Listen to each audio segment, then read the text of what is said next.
The destruction of SCP-682 is one of the SCP Foundation's main goals. After more than 50 failed termination attempts with both anomalous and non-anomalous methods, maybe it's time for a more drastic approach. How about one of the most destructive objects in the universe, a black hole? Before we begin, don't forget to subscribe to our channel with notifications on so you don't miss any of our upcoming exploring SCP videos, and very soon we are exploring yet another space test with SCP-096. A black hole is an object which is formed when a star with extremely strong gravity dies. So strong, in fact, that even light, the fastest thing in the universe, cannot escape. The edge of a black hole is called an event horizon. This is the point of no return. Nothing that crosses the line can ever come back according to the known laws of physics. Furthermore, when an object approaches the event horizon, a process known as spaghettification occurs. At that point, the difference in gravity between the closest and the furthest point of the object becomes big enough that the object gets stretched. This effect becomes stronger and stronger as you approach the black hole, to a point where the object gets completely shredded apart and becomes a soup of particles, forever lost in the immense gravity of the black hole. So how about sending SCP-682 into a black hole? Surely ripping apart the lizard to its fundamental particles and trapping them in a place with unescapable gravitational force would be the end of the anomaly, right? In 1974, the famous physicist Stephen Hawking proposed the idea of Hawking radiation.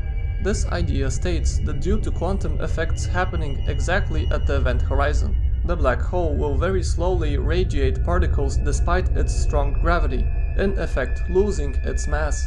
So given enough time, the black hole will completely evaporate.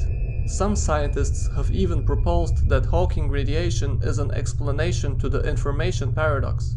In short, the information paradox states that the information that an object carries is completely lost forever once it enters the black hole. This violates the law of conservation of information, which states that no information is ever lost.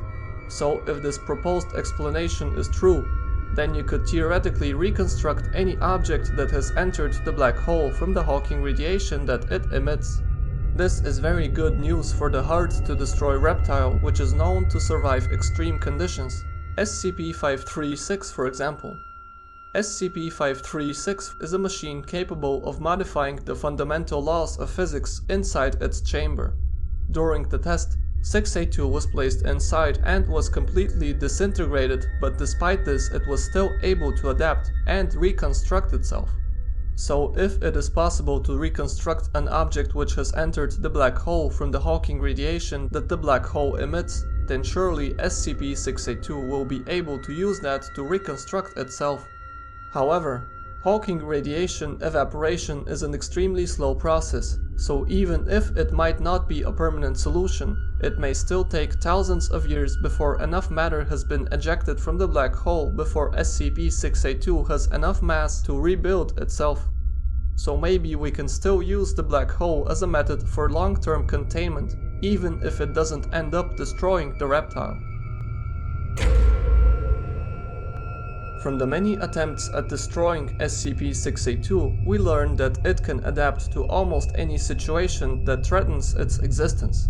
For example, when faced with SCP-173, the reptile developed additional sets of armored eyes so as to never break eye contact with the statue. Or when it was completely frozen solid with liquid nitrogen, it began emitting heat to unfreeze itself. Due to these properties, many of the proposed experiments have been denied by the O5 Council. The termination attempt with SCP-169, an aquatic SCP monster more than 3,000 miles long, for example, was not approved due to fears that the lizard may adapt to the massive size of the Leviathan and potentially grow to its size, which would certainly be an XK-class end-of-world scenario. With this in mind, we should probably be worried about the possibility of SCP-682 adapting to the destructive forces of a black hole. We know that a speed much higher than that of light is required to escape a black hole. which is not possible according to the laws of physics. However, 682 is an anomaly and doesn't obey these laws, so it might develop the ability to reach speeds higher than that of light and thus escape the black hole. Having this ability will make SCP-682 unstoppable and impossible to contain. This will make its goal of destroying all life very easy to accomplish. Just reaching the speed of light and crashing itself into Earth will generate enough energy to destroy our entire planet. Furthermore, when faced with spaghettification, the reptile may develop much stronger bonds between its particles so as not to get destroyed by the force of gravity. This will make 682 much stronger and completely indestructible.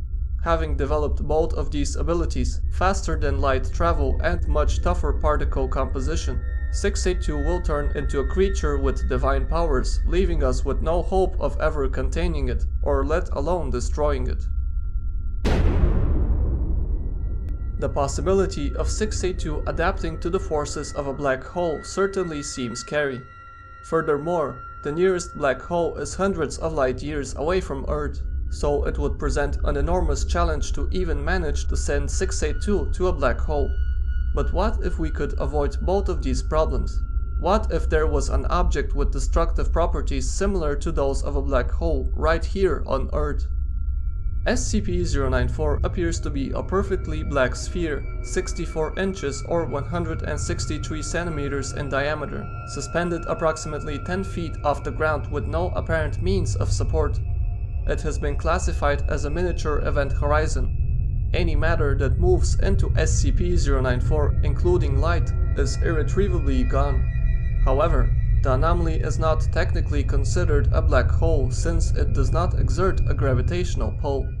Furthermore, the object seems to exhibit an exponential growth of its size, roughly doubling every 31 years.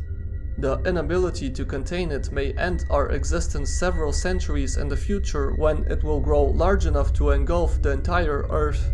So the idea to use it against 682 certainly seems appealing. 094 does not emit Hawking radiation, so the reptile won't be able to regenerate that way. The lack of gravitational pull will prevent 682 from reaching faster than light speeds, as that would not help its survival, nor will it develop stronger molecular bonds, as 094 eats matter through anomalous means. With our current understanding of both anomalies, it seems that this may actually work. Usually, termination attempts involve the destruction of a large percentage of 682's body mass, but after some time the anomaly develops some form of resistance which leads to the failure of the attempt. Quickly throwing 682 into 094 may leave it with no time to adapt and may very well end the indestructible anomaly forever. We don't have perfect understanding of 094, however, and it may actually send whatever it consumes to another dimension. But given the fact that nothing has been retrieved so far, it may still be a good way to contain 682. It almost seems too good to be true, and leaves us wondering why the Foundation hasn't tried it yet. SCP-094 is a very mysterious anomaly, and there may be some hidden risks that makes the O5 Council very cautious in approving such a high-level termination attempt. What if the reptile could actually manage to adapt to the anomalous sphere? And if it does, who knows what could happen afterwards? If the containment of the lizard becomes too hard and dangerous, however, they will probably be forced to try this method out. When trying to deal with SCP-682, we have to come up with extraordinary tactics, as everything we have tried so far has failed. So given the extreme powers of a black hole, it may seem like a good idea to send it into one with the hope that the near-infinite gravity will prevent the reptile from ever escaping.